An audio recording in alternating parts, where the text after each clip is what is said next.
ली चैटरलियर principal पढ़ते हैं, बहुत इंपॉर्टेंट टॉपिक है, इससे क्वेश्चन आते ही आते हैं। ठीक है, तो इसके सारे कॉन्सेप्ट को एक बार आपको बता देता हूं। ओके, ली चैटरलियर प्रिंसिपल का स्टेटमेंट देखना है, फिर उसकी इफेक्ट्स के बारे में कैसे क्वेश्चन आते हैं उनके बारे में अपन देखेंगे।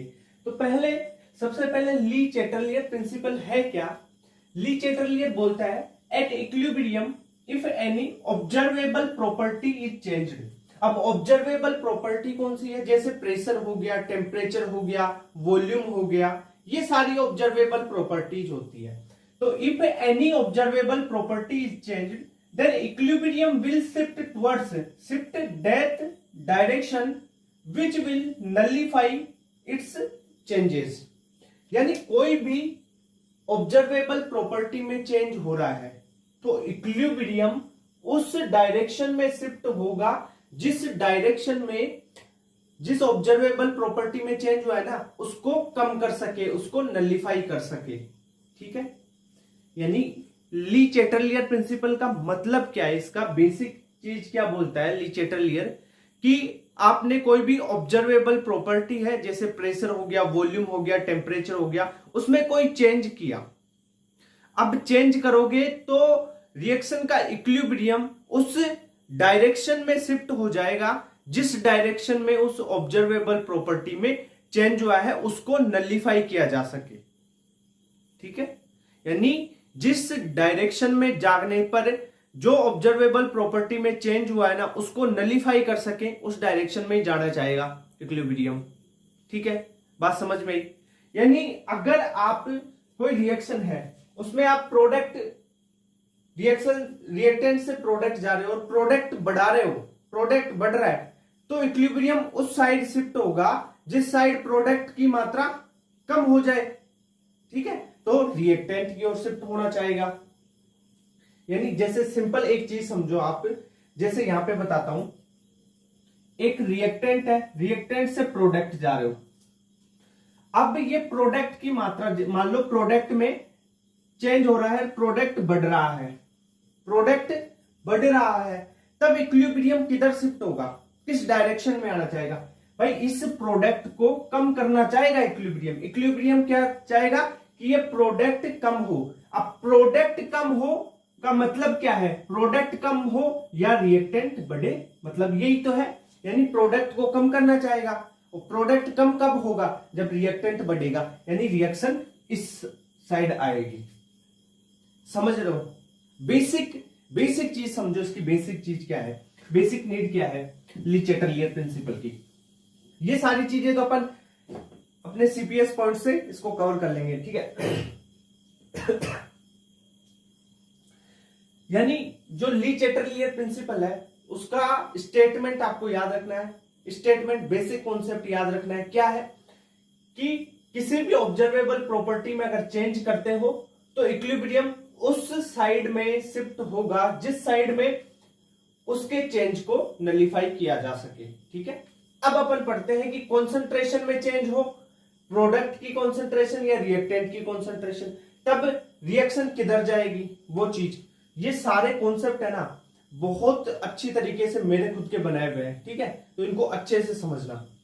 अगर आपके पास रिएक्टेंट की कॉन्सेंट्रेशन है, अगर रिएक्टेंट की कॉन्सेंट्रेशन इंक्रीज होती है तो इक्विलिब्रियम किस साइड में शिफ्ट होगा, तो इक्विलिब्रियम होगा फॉरवर्ड शिफ्ट। अब देखो फॉरवर्ड और बैकवर्ड की एक चीज बता देता हूं, जैसे ये रिएक्टेंट है, रिएक्टेंट से जा रहा है प्रोडक्ट, ये हो गया फॉरवर्ड। ठीक है, और प्रोडक्ट से आ रहा है रिएक्टेंट, ये हो गया बैकवर्ड। ठीक है, अब इसको समझो, रिएक्टेंट की कॉन्सेंट्रेशन अपन ने इंक्रीज की, मान लो इस रिएक्टेंट की कॉन्सेंट्रेशन इंक्रीज की तो रिएक्शन इक्विलिब्रियम किधर शिफ्ट होगा, फॉरवर्ड डायरेक्शन में। देखो अब ली चैटरलियर के देखो इसको सिद्ध करता हूं कैसे। आपने क्या किया, रिएक्टेंट की कॉन्सेंट्रेशन बढ़ाई, रिएक्टेंट की कॉन्सेंट्रेशन बढ़ाई। अब ली चैटरलियर क्या बोलता है कि जिसकी कॉन्सेंट्रेशन बढ़ाई इक्विलिब्रियम उधर शिफ्ट होगा जिस साइड इसकी कॉन्सेंट्रेशन को नलिफाई किया जा सके, चेंज को नलिफाई किया जा सके। इसकी कॉन्सेंट्रेशन बढ़ाई यानी कॉन्सेंट्रेशन कम करनी है ना इसकी, अब चेंज उधर ही जाएगा। तो कम कैसे हो सकती है, अगर आप रिएक्शन को फॉरवर्ड करते हो, यानी फॉरवर्ड रिएक्शन का मतलब प्रोडक्ट बढ़ा रहे हो, फॉरवर्ड रिएक्शन जाएगी तो प्रोडक्ट बढ़ेगा ना, तो क्या होगा, प्रोडक्ट बढ़ेगा तो रिएक्टेंट कम होता जाएगा ना, यानी प्रोडक्ट बढ़ा तो रिएक्टेंट कम हुआ, और रिएक्टेंट कम ही तो करना चाह रहे थे क्योंकि रिएक्टेंट यहां पे इंक्रीज हो गया था, समझ लो। यानी ये ली चैटरलियर क्या बोलता है, अगर कोई चीज इंक्रीज हो रही है तो उसको डिक्रीज करेंगे, और कोई चीज डिक्रीज हो रही है तो उसको इंक्रीज करेंगे, सीधी सी ये बात बोलता है। अब इसके ये तो रहे आपके कॉन्सेप्ट से बता दिया आपको, ठीक है। अब इसको डायरेक्ट कैसे करना है, आपको क्वेश्चन आएगा तो क्वेश्चन को डायरेक्ट कैसे सोल्व करना है उसके लिए भी बता देता हूं। अगर रिएक्टेंट की कंसंट्रेशन इंक्रीज कर रही है तो इक्विलिब्रियम फॉरवर्ड डायरेक्शन में शिफ्ट होगा, अगर रिएक्टेंट की कंसंट्रेशन डिक्रीज कर रही है तो इक्विलिब्रियम बैकवर्ड साइड में शिफ्ट होगा।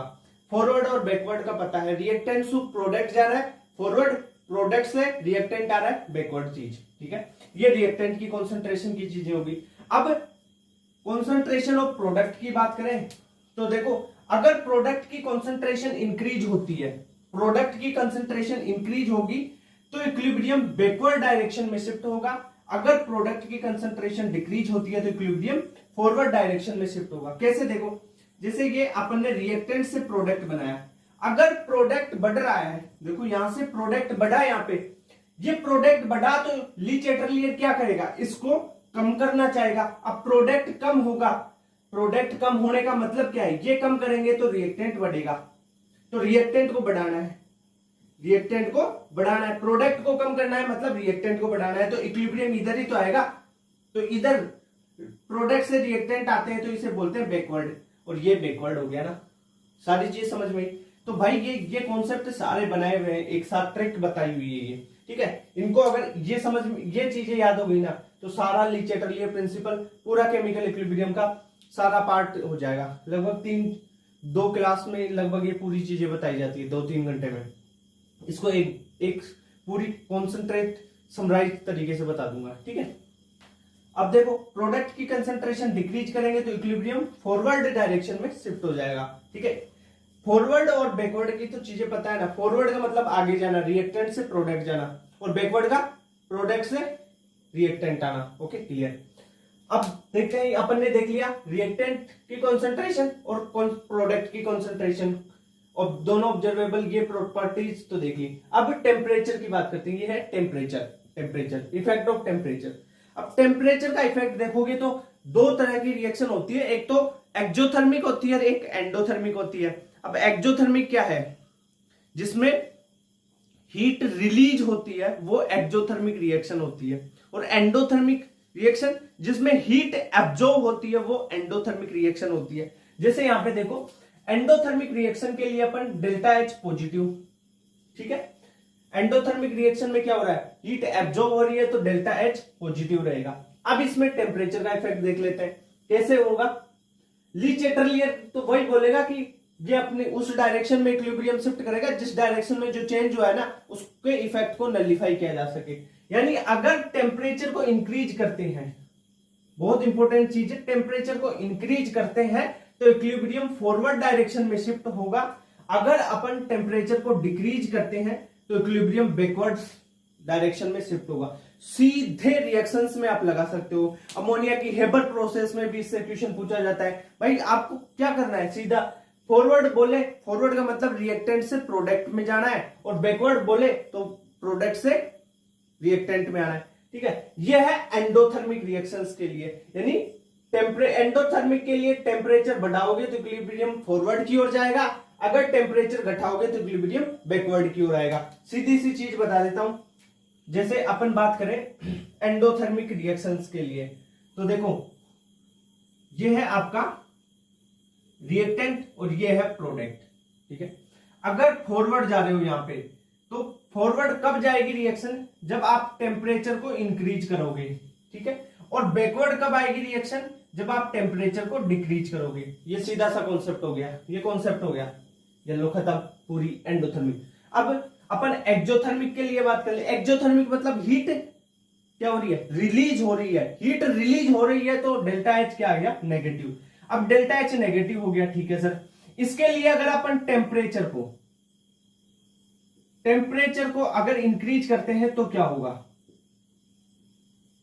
अगर एक्जोथर्मिक रिएक्शन है ना, उसके लिए टेम्परेचर इंक्रीज करोगे तो जो इक्विलिब्रियम है ना, वो किधर शिफ्ट होगा? Shift backward direction, backward direction में। बैकवर्ड डायरेक्शन का मतलब क्या हो गया? प्रोडक्ट से वो रिएक्टेंट की ओर आ रहा है, वो बैकवर्ड डायरेक्शन होगी। अगर यहां पर अपन टेम्परेचर को डिक्रीज करते हैं, टेम्परेचर को डिक्रीज किया जाता है, तब इक्विलिब्रियम किधर शिफ्ट होगा? किसमें? एक्जोथर्मिक की बात कर रहे हैं, ठीक है। तो equilibrium shift towards forward direction, equilibrium forward direction में शिफ्ट होगा टेम्परेचर डिक्रीज करने पर एक्जोथर्मिक के लिए। तो सीधी सी बात बता दूं, एक्जोथर्मिक में क्या याद रखना है?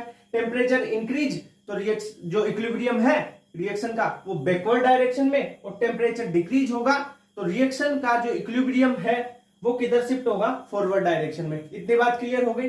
चलो ठीक है, अब ये चीजें समझ में आएगी। अब अपन देखते हैं effect of pressure and volume. जो प्रेशर और वॉल्यूम का इफेक्ट है ना, वो एक साथ देखेंगे। क्यों?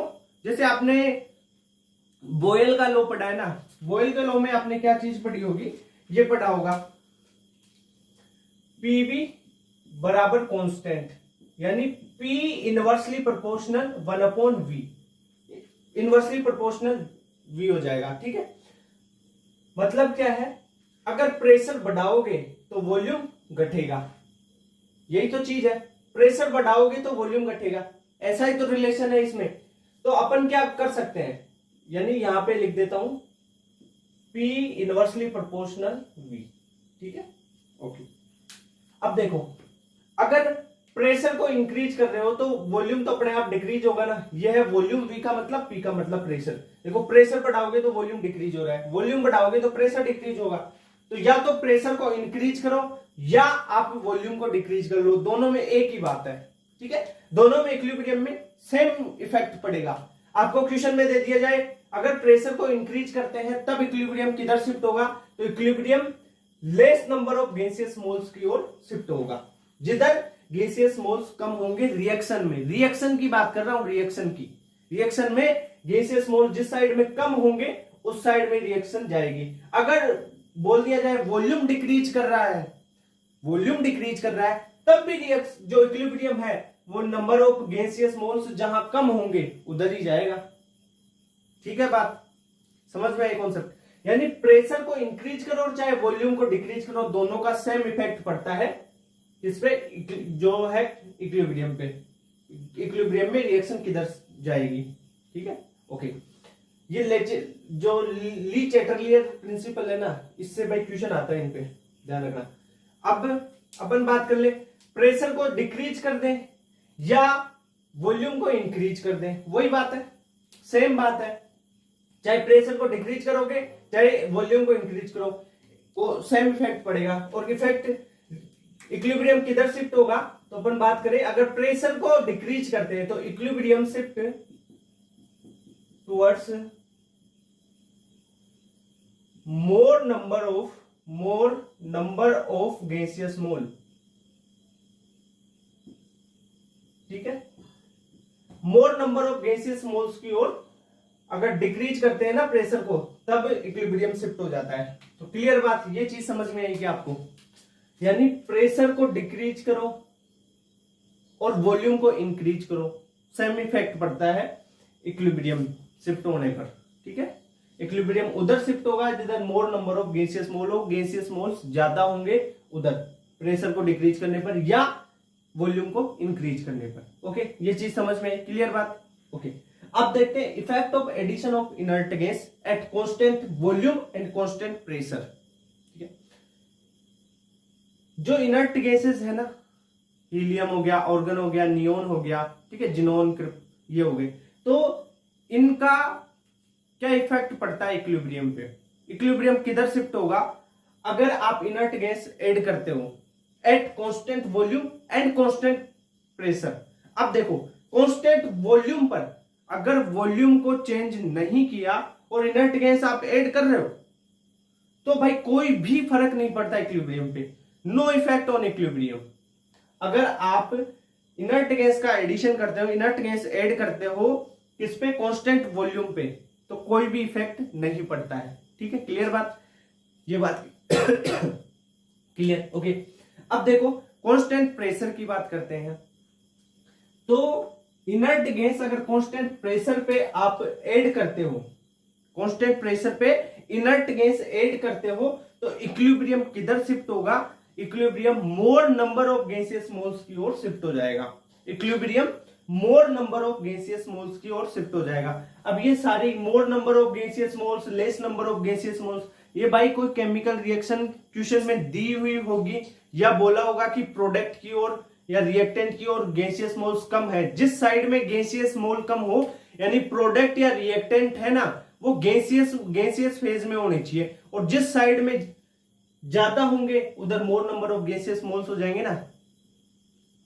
ठीक है, तो ये देखना है आपको, क्लियर बात। एक बार समराइज कर देता हूं, ली चैटरलियर प्रिंसिपल क्या है।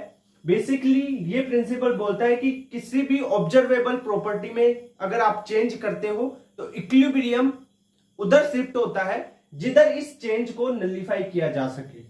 ठीक है, इसमें पहले अपन ने कॉन्सेंट्रेशन ऑफ रिएक्टेंट के बारे में देखा कि अगर कॉन्सेंट्रेशन ऑफ रिएक्टेंट इंक्रीज करते हैं तो इक्विलिब्रियम फॉरवर्ड की ओर जाता है, अगर कॉन्सेंट्रेशन ऑफ रिएक्टेंट डिक्रीज करते हैं तो जो इक्विलिब्रियम है वो बैकवर्ड की साइड शिफ्ट होगा।